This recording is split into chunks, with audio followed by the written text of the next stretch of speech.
Oi, eu sou a Samantha. Quando nasci, meus pais não tinham muito dinheiro e precisavam economizar cada centavo. Por isso, meu pai tinha 2 empregos. Não demorou muito até a minha mãe se juntar a ele. Ela vivia correndo entre turnos e meu pai estava sempre viajando a trabalho. No fim, quem realmente cuidava de mim era minha irmã Ellie. Ela tinha 5 anos na época. Se houvesse um prêmio para a criança em idade pré-escolar mais responsável da América do Norte, a Ellie teria ganhado sem dúvida. Enquanto a mamãe descascava batata ou dobrava roupa, a Ellie me colocava na cama e cantava uma canção de ninar que ela havia inventado. Sou um anjo com fita azul, que as estrelas venham te ver do céu ao sul. Agora feche os olhos e vá dormir, deixe os sonhos profundos te seguir. Vizinhos, conhecidos, até os caixas do supermercado, todos chamavam a Ellie de querida. O exemplo perfeito de filha que todo pai queria ter. E como eu era literalmente grudada nela desde criança, cresci convencida de que minha irmã era a versão perfeita de uma pessoa e eu era sua pequena cópia. Ellie sempre usava uma palavra, era quase um bordão, maravilhoso. Assim que aprendi a dizer coisas coerentes, comecei a usar essa palavra em tudo. Mingau maravilhoso! Fralda maravilhosa! Os adultos sempre davam risada ou reviravam os olhos com tanta força que pareciam que estavam tentando encontrar um botão de desligar a criança no teto. Ellie também tinha o hábito de andar com as mãos cruzadas atrás das costas, como uma professora do ensino fundamental. É claro que eu também comecei a andar assim. E bem, você pode imaginar o resultado. Eu vivia caindo, batendo nas paredes e nos móveis. Uma vez vi a Ellie sussurrando segredos no ouvido da melhor amiga dela. E é claro que eu decidi que também precisava sussurrar no ouvido de alguém. Infelizmente, o único ouvido disponível e disposto a ouvir meus segredos era do nosso gato, Senhor Abóbora. Eu me inclinava para perto dele, sussurrava algo tipo miau miau, segredo, miau miau, não conte a ninguém. E então, orgulhosamente, eu levantava a cabeça e falava: Ele disse que concorda. Ele caía na gargalhada, batia palmas e brincava comigo como se eu fosse sua pequena assistente ou uma versão em miniatura dela. Nós até combinávamos nas roupas. Se ela usava um vestido jeans, eu usava também. Se ela fazia Maria Chuquinhas, eu fazia também. Mas quanto mais velha ficávamos, mais claro se tornava. Para ela, tudo aquilo estava se transformando de uma brincadeira fofa em um show exaustivo. Ela nunca me repreendeu, mas aos poucos começou a, sabe, ter vida própria. Quase como se seu mapa mental tivesse ganhado uma região chamada Por favor, irmãzinha, me dê um pouco de espaço. Quando a Ellie fez 15 anos, ela começou a namorar um garoto chamado Chase. Ele tinha a aparência típica de um galã de filme adolescente. E lá estava eu, uma sábia garotinha de 10 anos, assistindo aos dois como se fosse meu programa de TV particular, pensando: então é assim que eu devo agir se quiser ser como a minha irmã. E obviamente eu imaginei que precisava de um namorado o mais rápido possível. Porque se não precisasse, como eu poderia ser parecida com a Ellie? Isso seria uma crise de proporções épicas. Então, basicamente, eu subornei o vizinho Mark para ser meu namorado. Mas eu não quero! Ele nunca ficou particularmente entusiasmado, mas eu o subornei com uma barra de chocolate e a promessa de que não duraria muito. Nosso relacionamento durou 2 semanas, até que o Mark percebeu que podia conseguir chocolate sem participar do meu jogo estranho. Curta esse vídeo e se inscreva no canal. E em breve você encontrará uma barra de chocolates debaixo do seu travesseiro. E então veio o que eu chamo de a era da Ellie inexplicável. Ela trocava de namorado com a mesma frequência com que trocava de meia. Não porque estivesse em busca de um amor verdadeiro, mas porque parecia determinada a provar para si mesma e para todos os outros que não era a garota queridinha que todos adoravam. Um colega dela, um garoto chamado Bob, tentou conquistá-la. Ele era o ser humano mais devotado da Terra, o exemplo perfeito de paixão, mas Ellie o rejeitou. Ela até riu dele, quase como se estivesse tentando estragar sua própria imagem. E foi aí que eu me perguntei pela primeira vez: será que eu realmente precisava copiar a minha irmã? Talvez eu tivesse uma mente própria e não fosse apenas um reflexo da Ellie. Por exemplo, eu sempre amei astronomia. Eu era fascinada por estrelas e estudava constelações, lia livros e assistia documentários sobre elas. E eu era uma boa aluna. Eu era fascinada por como o universo funcionava,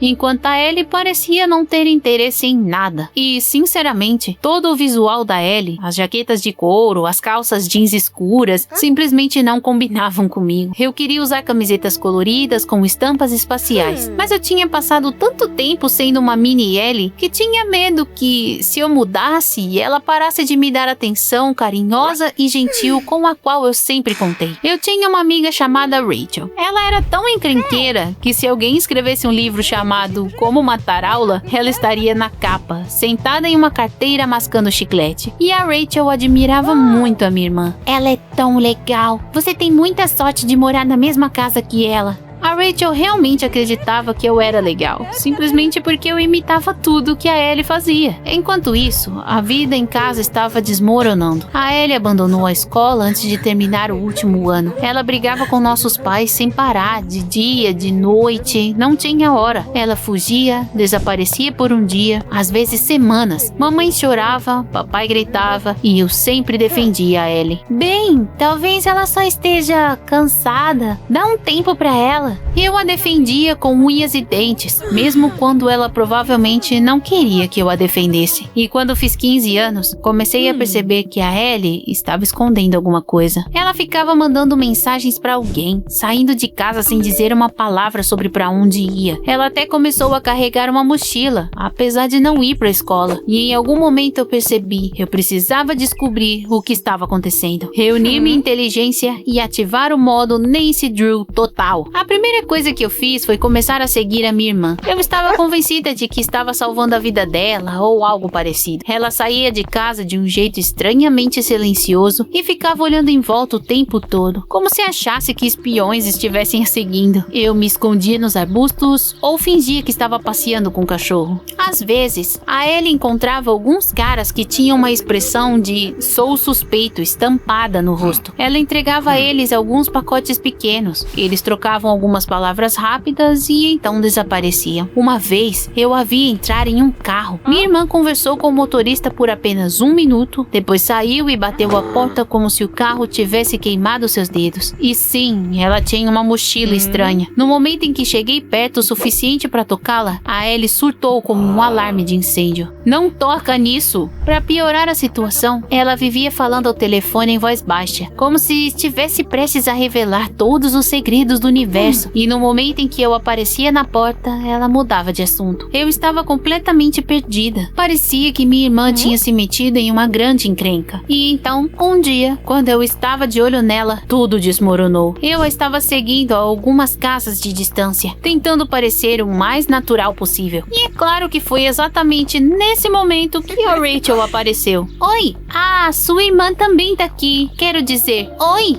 Sua voz era tão alta que se houvesse uma floresta por perto, todos os ursos teriam acordado da hibernação. A Ellie a ouviu instantaneamente. Ela parou abruptamente, se virou, me viu e a expressão em seu rosto dizia tudo. Fim de jogo. Você tá me seguindo?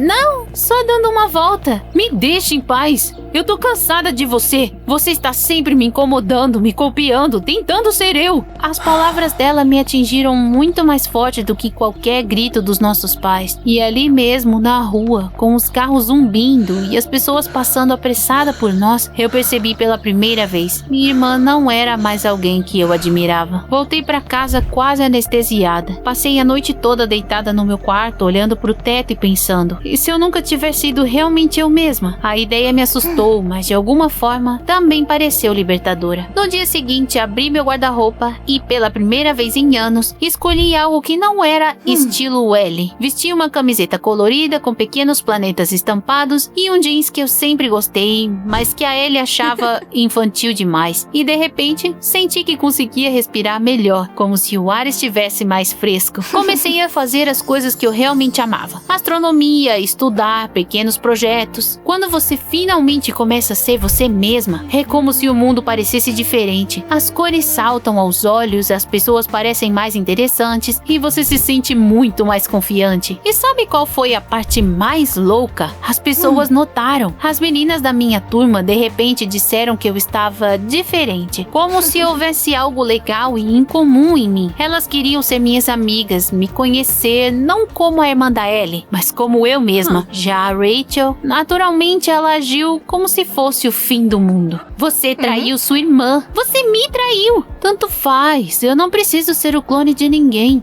Ela saiu furiosa como se eu tivesse roubado seu superpoder, mas eu mantive a calma. No concurso de talentos da escola, apresentei meu projeto de astronomia. Fiz uma apresentação completa, um mapa de constelações e expliquei como encontrar diferentes objetos no céu. Quando terminou, ouvi aplausos e foi melhor do que qualquer reconhecimento que eu tenha recebido por copiar a Ellie. Depois da apresentação, o Steve veio falar comigo. Ele era um garoto quieto da minha turma, que geralmente sentava lá no fundo. Aquilo foi legal. Eu também adoro astronomia. Talvez pudéssemos ir ao planetário juntos? Eu aceitei. E não porque eu estivesse tentando imitar alguém. Era só que o Steve era realmente interessante. Enquanto isso, a Ellie continuava sumindo, escondendo a mochila, sussurrando ao telefone, chegando tarde em casa. Mas, pela primeira vez, isso não me incomodou. Eu finalmente percebi que a vida era dela e que eu não precisava mais ser o seu reflexo. Comecei a namorar o Steve. Conversávamos sobre estrelas, observávamos o céu e fazíamos projetos de ciências juntos. Quando terminei meu projeto de astronomia na escola, fui convidada para estudar em uma faculdade muito boa. Também consegui um trabalho extra no planetário. Eu guiava os visitantes, ajudava durante as palestras e explicava para as crianças que as constelações não eram apenas pontinhos bonitos no céu. Eu gostava tanto do meu trabalho que logo me promoveram a guia principal e o salário ficou bem melhor também. Eu finalmente me senti independente, como um pequeno planeta que parou de orbitar alguém e encontrou seu próprio caminho. Mas, é claro, o universo parecia ansioso para testar a minha firmeza, porque algumas semanas depois, alguém começou a me fazer coisas horríveis. Tudo começou quando meu dinheiro sumiu. Eu tinha juntado $20 para comprar um caderno novo de astronomia. Minha carteira estava exatamente onde eu tinha deixado, mas o dinheiro tinha sumido. Então, coisas estranhas começaram a acontecer com o Steve. Alguém mandou uma mensagem para ele fingindo ser eu. Não podemos mais ficar juntos. Encontrei outra pessoa. O Steve me mandou um print da mensagem. Passei um tempão explicando que não era eu. Alguém deve ter usado meu celular enquanto eu não estava olhando. O próximo golpe foi na minha maquete do sistema solar, na qual eu estava trabalhando há quase um mês. Eu levei para a escola para uma competição, mas quando olhei, vi que um dos planetas, Saturno, meu favorito, tinha sido cuidadosamente cortado com um estilete. Fiquei parada no meio da sala, segurando o planeta mutilado, sentindo tudo dentro de mim afundar. Obviamente, meu primeiro pensamento foi: só pode ter sido a Rachel. Quem mais poderia ser? Ela estava brava comigo, achava que eu a tinha traído e odiava o fato de eu não ser mais a cópia da minha irmã. Eu estava me preparando para confrontá-la quando a vida deu uma reviravolta tão grande que destruiu todas as minhas suspeitas. Aconteceu à noite, enquanto jantávamos. A campainha tocou de repente. 2 policiais estavam parados na nossa porta. Eu soube imediatamente que algo ruim ia acontecer. Boa noite, senhora. Vocês são os pais da Ellie? A colher caiu da mão da minha mãe. O que aconteceu? Acontece que minha irmã estava sendo presa, não por um pequeno delito, mas por um roubo. Durante todo esse tempo, ela estava andando com um bando de delinquentes. Ela e seus novos amigos estavam emboscando adolescentes perto do shopping, roubando dinheiro e mochilas. No começo era só um golpe do tipo: ei, pode nos emprestar R$10? Mas as coisas pioraram na última vez. A abordagem foi violenta. Um dos caras se feriu e procurou a polícia. Os policiais encontraram alguns dos itens roubados no quarto da Ellie, e o celular dela tinha conversas com a gangue. Dicas, localizações, horários, o que roubar e de quem não era um mal entendido, era um crime de verdade. Mamãe chorou a noite toda. Papai ficou sentado na cozinha, cerrando os punhos como se quisesse esmagar o ar, e eu